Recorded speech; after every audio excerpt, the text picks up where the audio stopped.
Hello everyone. In continuation of the series Literary Devices, today we are going to cover our third poem, Keeping Quiet. So let's get started with our poem, Keeping Quiet by Pablo Neruda. In this poem, the poet brings out the importance of quiet introspection. It can transform not only the life of an individual, but also the face of the earth. So let's check out the literary devices used in this poem. The first literary device that is used in this poem is alliteration. What is alliteration? Alliteration is the occurrence of the same letter or consonant sound at the beginning of several words that are close together. कि किसी भी letter की अगर occurrence बार बार हो रही है, वो बार बार आ रहा है या किसी consonant sound की, तो वहाँ पर एलिट्रेशन होता है. यहाँ देखिए स्टेंजा 1 से आपके कई सारे एग्जाम्पल्स हैं. वी विल, देखिए डब्ल्यू को इसमें अंडरलाइन किया हुआ है मैंने, तो यहाँ पर डब्ल्यू बार बार आ रहा है, ये लेटर डब्ल्यू बार बार आ रहा है, वाकी साउंड भी आ रही है. Next we would, again W. Next once on. Next sudden strangeness, यहाँ पर एस की प्रोमिनेंस है. Next is his hurt hands, जो कि स्टेंजा सेकेंड से लिया गया आपके, और अगला भी आपका सेकेंड स्टेंजा से ही लिया गया है. क्लीन क्लोथ्स, इसमें सी सी. Now next is repetition. Repetition क्या होता है? रिपीटिशन हमारी वो लिटरेरी डिवाइस होती है जिसमें कि कोई वर्ड या कोई फ्रेज मल्टीपल टाइम्स अगर यूज होता है तो वहां पे रिपीटिशन होती है. So repetition refers to the use of the same word और फ्रेज मल्टीपल टाइम्स. एग्जाम्पल देखिए, without rush without engines, stanza 1 से लिया गया है, तो यहाँ पे विदाउट जो वर्ड है वो बार बार रिपीट हो रहा है, विदाउट रश विदाउट इंजन्स. तो यहाँ पे रिपीटिशन डिवाइस का यूज किया गया है. Now we will find imagery and symbolism. Imagery creates mental images in our mind and appeals to the 5 senses. And symbolism appeals to the intellect. It is a literary device that uses symbols, be they words, paper, marks, locations, or abstract ideas to represent something beyond the literal meaning. So basically it expresses a hidden meaning in words. So the first example is count to 12. Count to 12 time को major करता है. जैसे clock पे अगर आप देखेंगे तो आपको 12 मार्क्स मिलेंगे, 12 आपको मार्किंग वहां पर मिलती है. और इसी तरीके से ईयर में भी 12 मंथ्स होते हैं. इन द सेम वे 12 हमारे ज़ोडिक साइंस भी होते हैं. तो ज़ोडिक साइंस क्या होते हैं? Zodiac signs believe to be the controlling forces of our lives. तो यहां पर इस तरीके से सिंबॉलिज्म हुआ कि 12 तक ही हम क्यों काउंट करें, कि किस तरीके से 12 को हम अलग अलग उसका हिडन मीनिंग दे सकते हैं. Next is clean clothes. Clean clothes को आप क्लीन एनवायरमेंट भी कह सकते हैं, या इसको इस तरीके से भी कहा जा सकता है कि clean clothes symbolize peace and change in one's perspective. Means a man would cleanse his soul, heart and mind by removing all his anger and hatred. कि वो सब कुछ भूल के भाईचारे को अपनाए, अपने सोल को अपनी क्लींस करे, अपने एंगर को, अपने हेट्रेड को दूर करके ब्रदरहुड की भावना उसके अंदर आ जाए. तो वो क्लीन क्लोथ्स को यहाँ पे इस तरीके से सिंबलाइज किया गया है. Next is hurt hands. Hurt hands किसके हैं? साल्ट गैदरर के हैं. तो it symbolises how he is harming himself by his mindless activities. उसको पता ही नहीं है कि वो क्या कर रहा है, क्या नहीं कर रहा, तो वो खुद को नुकसान पहुंचा रहा है. तो अगर वो खुद साइलेंट होकर थोड़ा सा इंट्रोस्पेक्ट करेगा, तब वो अपनी हाथों की तरफ देख भी सकता है कि वो क्या कर रहा है, जिंदगी में कौन कौन सी गलतियां कर रहा है. Next is Wales.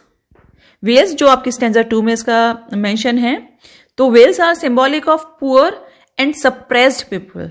जिनको सताया जाता है, वो वेल्स उनको सिंबलाइज कर रही हैं। और जो फिशरमैन हैं, फिशरमैन किसको सिंबलाइज कर रहे हैं? पीपल इन पावर, जो ताकतवर लोग हैं, जो लोग सत्ता में हैं, जो दूसरे को ऑप्रेस करते हैं, वो fisherman. Next is brothers. Brothers is a symbol of mankind. तो we find symbolism in all these examples. Next is metaphor. Metaphor क्या होता है?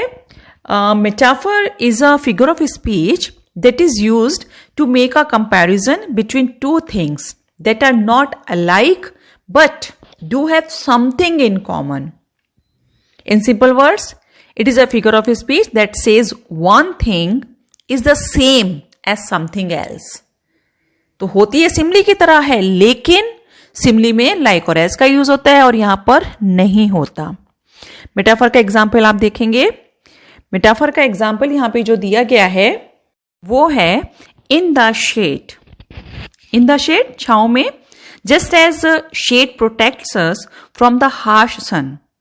हमें सूरज की गर्मी जब बहुत ज़्यादा चुभने लगती है या हमें छांव चाहिए होती है, हमसे गर्मी बर्दाश्त नहीं होती, तब हम शेड का सहारा लेते हैं, हम शेड ढूंढते हैं। तो उसी तरीके से जब काफ़ी वॉर वगैरह हो जाती हैं और हमें शांति चाहिए होती है, ब्रदरहुड की भावना जब हमें चाहिए, तो हम शेड को ढूंढेंगे। So we will protect and shelter each other as brothers. So we will develop the feeling of togetherness. तो इन द शेड ये आपके स्टैंजा 2 से लिया गया है। तो इन द शेड को इस तरीके से मेटाफर के थ्रू हमें समझाया गया है कि किस तरीके से सूरज की गर्मी से बचने के लिए हम शेड का सहारा ढूंढते हैं। उसी तरीके से जब हमें मन की शांति चाहिए होती है, तब हम सब कुछ को भुला के, जितने भी हमारे मन में एंगर, हमारे हेट्रेड होती है, दूसरों को हम एनिमी समझते हैं, उन सब चीज़ों को भुला के जब हम एक दूसरे का हाथ पकड़ के ब्रदरहुड की भावना के साथ चलते हैं और एक दूसरे में अपने शेल्टर हम पाते हैं, एक दूसरे में हम ये पाते हैं कि हाँ ये मुझे प्रोटेक्ट करेगा, तब वहां पर इन द शेड का उस तरह से यूज किया गया है। Next is personification.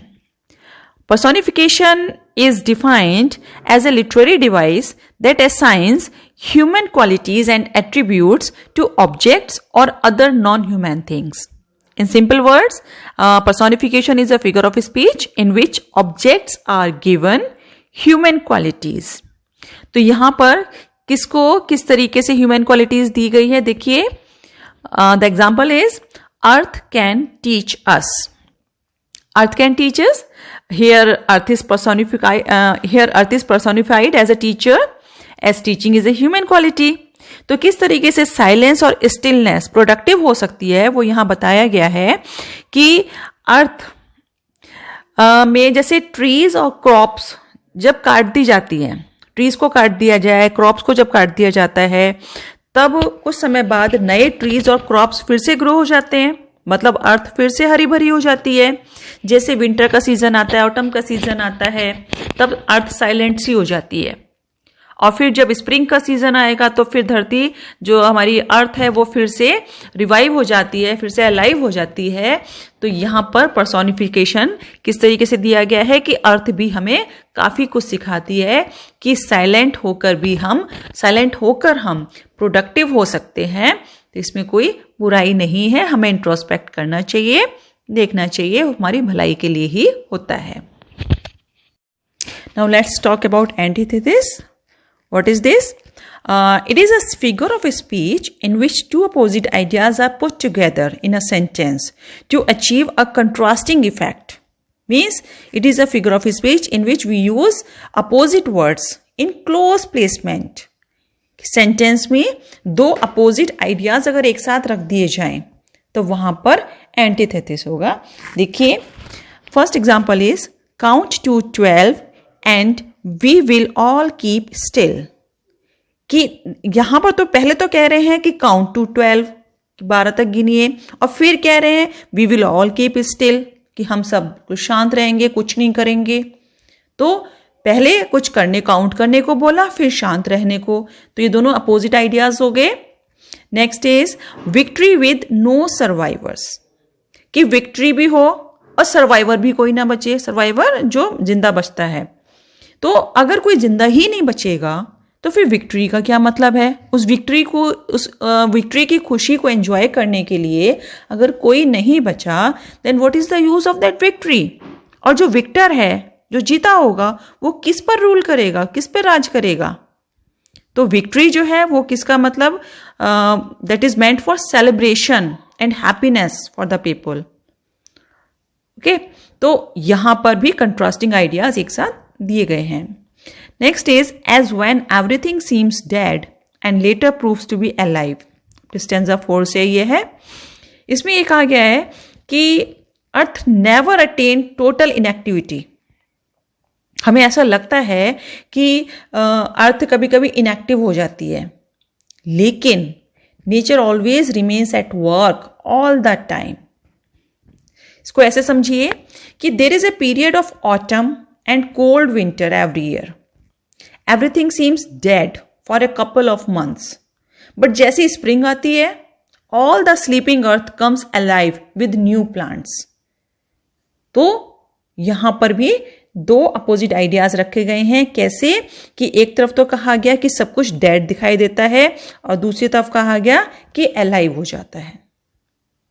तो डेड और अलाइव एक साथ आए, कंट्रास्ट आइडियाज, तो यहां पर भी एंटीथेसिस ही है। Let's talk about the rhyming scheme of this poem. Keeping quiet is written in blank verse. Blank verse is also known as free verse. That means it has no rhyming scheme. If you want more videos like this, please don't forget to subscribe my channel and share my videos as much as you can. I have prepared a series for literary devices used in the poems of Flamingo. So please watch every video of this series to ensure yourself to get good marks. The link is given in the description box. So this is all for today's video. You can write your queries in the comment box, and please subscribe to my channel and like and share it. Thank you.